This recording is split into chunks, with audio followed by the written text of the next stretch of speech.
See, I listened to the audiobook, so I put the book back. I love the aesthetic, but man, it's hard to get to stuff.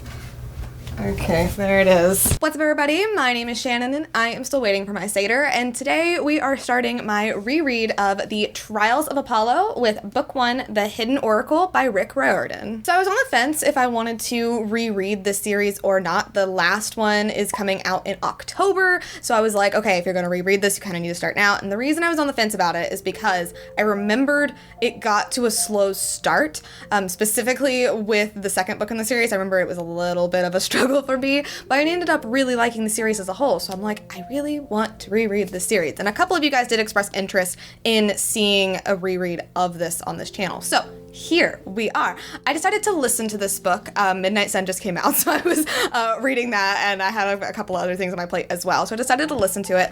I have only ever listened to the Magnus Chase series from Rick Riordan because I started to listen to one of the Percy Jackson books, and I really didn't like the narrator for it. I had already read them so many times on my own that I just couldn't, compute that voice in my head, so I was a little bit worried starting this audiobook. But it's the same narrator as the guy who did Everything, which I did really like his performance in that, and he does a really great Apollo, because what's so good about the Trials of Apollo is the humor, is the sass. I mean, that's why we come to the Percy Jackson series, but seeing Apollo and seeing him being this, otherworldly, godly being transformed into this 16-year-old boy, the sass that comes off of him is great, and I do think the narrator did a really great job with it, so I'm excited to listen to the rest of the series for sure. I've already been talking for about 2 minutes, but for those of you guys who don't know, The Trials of Apollo is technically the third part of the Percy Jackson series as a whole, because if you start with The Lightning Thief, you can chronicle, all of Percy's adventures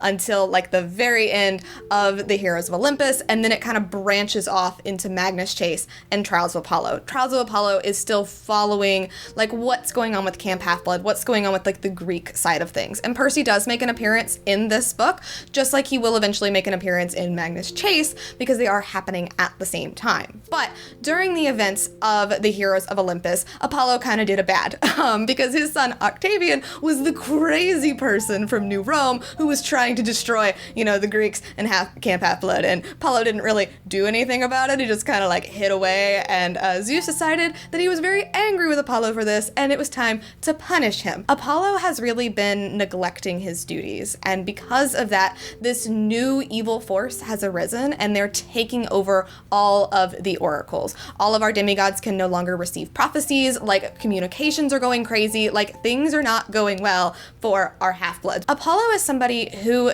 doesn't really view this as his problem, it's his fault, but being a god, he expects other people to solve his problems for him. So him being turned into essentially a demigod is him learning what it's like for, his children, what it's like to be these heroes and how to take responsibility for his actions.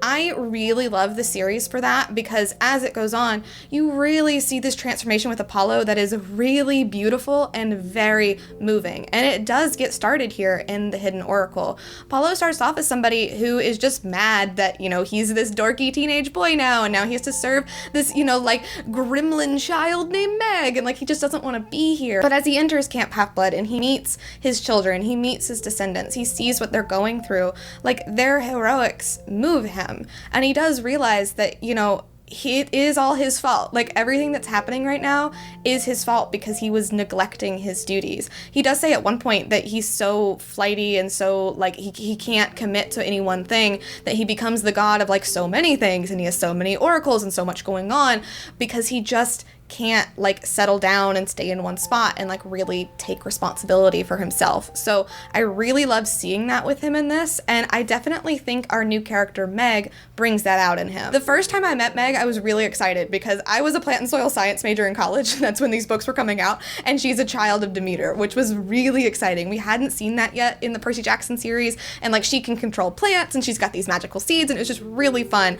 But she is this 12-year-old girl who is on the streets of New York, doesn't care about anything. She's just she's a gremlin child. It's great. I love her energy, and she just immediately claims Apollo into her service. She has quite a bit of a tragic backstory that is hinted a little bit here in this book. We get into it just a little bit with her, but I love where we see her character go as well. And I love how Apollo notices her and how he like takes stock of where she's at and what she's doing, because he notices like when she's carefree, when she's happy, but then he also really does notice when she shuts down and that she has gone through something that has made her really shut down. And I think Rick Riordan does a really good job of like touching on that. She has a really touchy backstory when it comes to her parents, when it comes to how she was raised, when it comes to like this abusive household that she was raised in.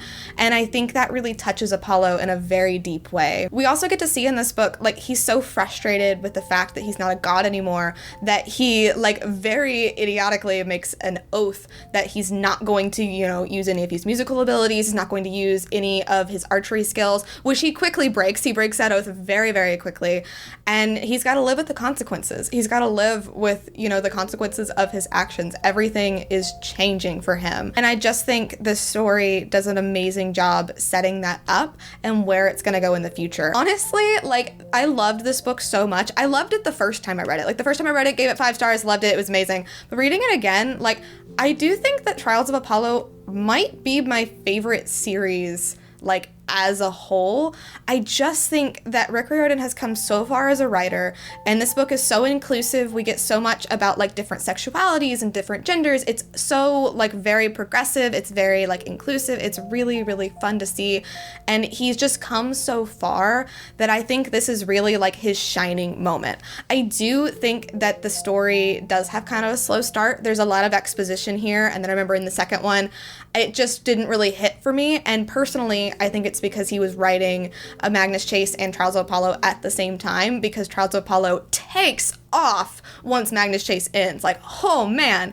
But coming back to this book and revisiting it, this story is really going to be something special, and you can already tell from like what's going on here. And I think choosing Apollo and like choosing like these trials for him to go through and like the characters he's going to meet and how they're going to change his life is just it was such an amazing decision, and it's so magical, and I just really, really love it. So I loved rereading this book. I'm really excited to continue on with my reread. I wanted to like pace myself so like I'd get there in time for the next book, but I'm just really wanting to like dive back into it and just really just like plow through the series again. So I'm really loving it. I'm giving it an 8+. If you've read the series, I suggest you guys read along with me. If you haven't read the series, definitely recommend you check it out. Technically, it takes place after the events of all these other Percy Jackson books, but this is definitely a good starting point because it doesn't spoil the other books. I mean, I guess technically it spoils them a little bit just for like the big outcomes, which I think you can kind of, you know, figure out on your own. Anyway, it's not really about Percy. It's not really about like the other campers. They're gonna make cameos, they're gonna make appearances, so you're gonna know like where they end up.